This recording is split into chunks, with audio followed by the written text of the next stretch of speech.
Number one, I have a lot of respect for Paul, and I think we're going to have a very good meeting, I hope. And I think the big thing is, in the history of the Republican Party, nobody has ever gotten more votes than I've gotten in the primaries. I mean, I'm, millions and millions of votes additional, and I guess by the time we finish, it's going to be many millions of votes ahead of anybody else, any other Republican in the primaries. That's a big thing. Plus, a lot more people came out to vote this year in the primaries than they did 4 years ago or at any other time. So I think that's a great sign, and, we're doing very well in the poll. He's a very good man. He wants what's good for the party, and I think we're going to have very positive results. And I'd love, frankly, for him to stay and be chairman. So you think, and I know you have to say this, that he's going to fall into line, endorse you, he'll be at the convention, and everything will be fine. That's the likely scenario. Fall into line. No, I don't think fall into line is the right words, though. I think he loves this party. He loves this country. Oh, wow, that was really interesting. We're listening there to Donald Trump commenting on House Speaker Paul Ryan. The two are going to be meeting in Washington this Thursday. So, Steve, interesting to hear Donald Trump say, I don't think fall into line is exactly what he said. There's this worry among some of these Republicans who thought that Trump was viewing this as a hostile takeover of the party. He won the primaries. He won more votes, 10 million plus votes, and he was going to come in and just own the place and not really and treat Republicans as sort of his employees after a hostile takeover of business. So for him to say that, to say, no, I don't expect Paul Ryan to fall in a line, that's an interesting precursor to this meeting on Thursday. It shows more that he's probably willing to listen, to work with Ryan, I think, than treat this as a hostile takeover. That line may go over well with some of these Republicans who are worried about that. Go ahead.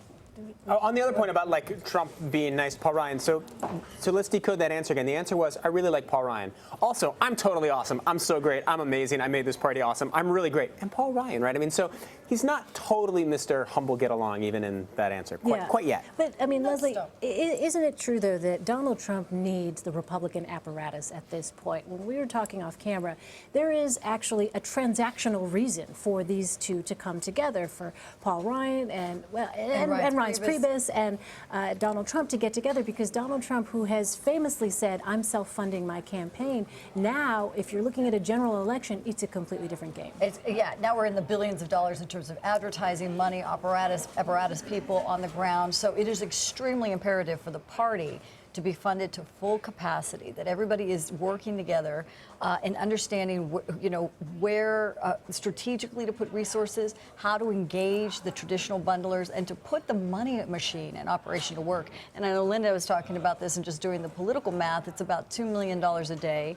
That Mitt Romney was raising at this point. And if you look back and do the kind of date comparison, Mitt Romney basically had the crown on April 24th in 2012. And between April 24th and June 30th, he raised $140 million for the RNC. This is not small potatoes that we're talking about. And so there's definitely some significant negotiations that should happen on Thursday. And so the Trump campaign can move back and say, look, we've run a media operation. It's been very lean. We hadn't spent a lot of money. That's great, but the party structure is about all the way down ballot.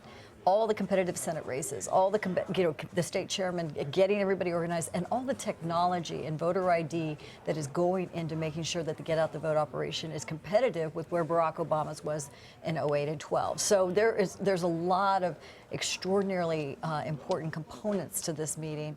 Not only just everybody coming the whites of their eyes, so to speak, but it's understanding this is a really legitimate game. And you can't underestimate how far behind Trump is and the Republican Party is to the Democrats at this point. Yes, Hillary Clinton is running a competitive primary still with Bernie Sanders, but she has also been raising money for the National Party. She's had a joint victory fund that raises money for the DNC, for state parties. Trump just formed that with the RNC. Trump hasn't started raising money for that victory fund yet. Trump hasn't really been raising money for his own campaign. There hasn't been a super PAC that has been raising money on behalf of Trump, yet there's been a super PAC on behalf of Hillary Clinton that's been raising millions, getting ready for the general election campaign. So in terms of campaign financing, just for the Trump campaign, just for the presidential part of this, they are so far behind the Democrats that he's really got to get going. And not only does he have to take care of just internal party business, before he gets there. Then he's got to actually get to work in terms of raising those funds. There is one advantage of having your competitive primary continue is that you got to keep organizing in all the states that are still to come. I know that every campaign wants to wrap it up early, but there's actually a huge benefit to Hillary going and campaigning and meeting the people she's got to campaign with in California, and to be out there in all of the states, out in Oregon, could be competitive states, all of these states, and setting up more of the infrastructure. Well, and Trump has been pulling people out of states, and we've seen that reported that he's been yanking people out of the early states, and so in some states that will be swing states, whether it's Iowa, New Hampshire,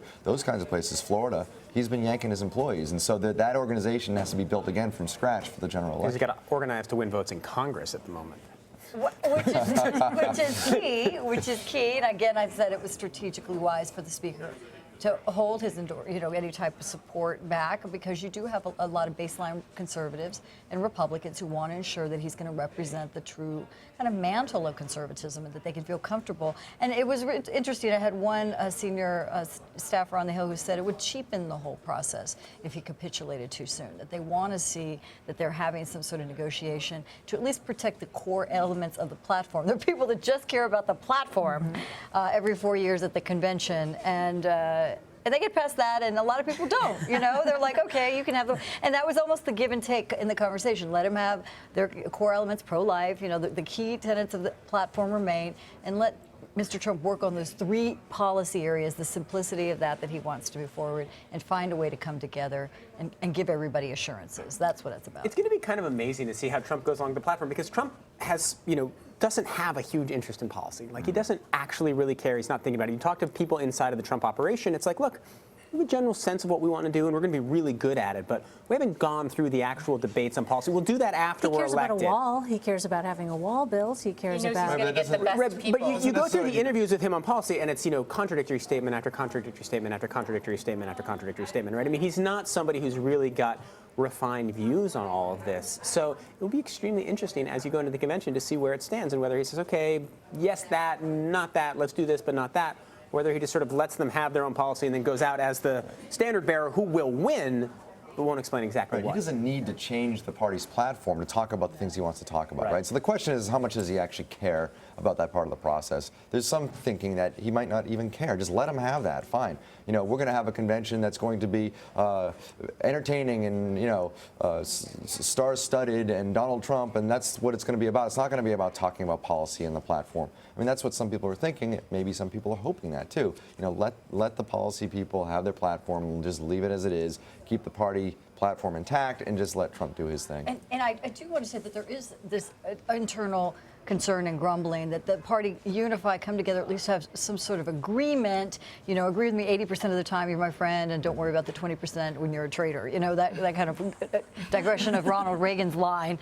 That kind of agreement, because of the external pressures that will happen in Cleveland. I do believe there will be third-party, professional, leftist organizers who are going to make, as they've said they would, come out to Cleveland and make it a big issue because of some of the past statements that Donald Trump has made. Everybody's within their, right to protest and organize. It's just what kind of rumblings externally will there be around Cleveland versus internally within the auditorium. I would actually love your take on this, because I think it's a really interesting thing. I think the protesters of Donald Trump are massively beneficial to him, right? I mean, people going in and trying to disrupt rallies and prevent him from speaking, it's just awesome for Trump, right? I mean, it's like from a political standpoint, it would be much, much better for Donald Trump if there's like big disruptions that he can then shut down and like move on and try to show people trying to silence him. Am I right or wrong? To some extent, there is that. There's political theater, but it's a part we talked about earlier. It does hit a titration. There's a moment where it kind of moves over, where it causes tremendous fear and it's disconcerting to voters, and they almost stand down. Like, people don't want that kind of disruption. Protests, but not riots. Protests are good for Trump. Riots are bad. For the country. I think for the country and political discourse, there's no appetite for that.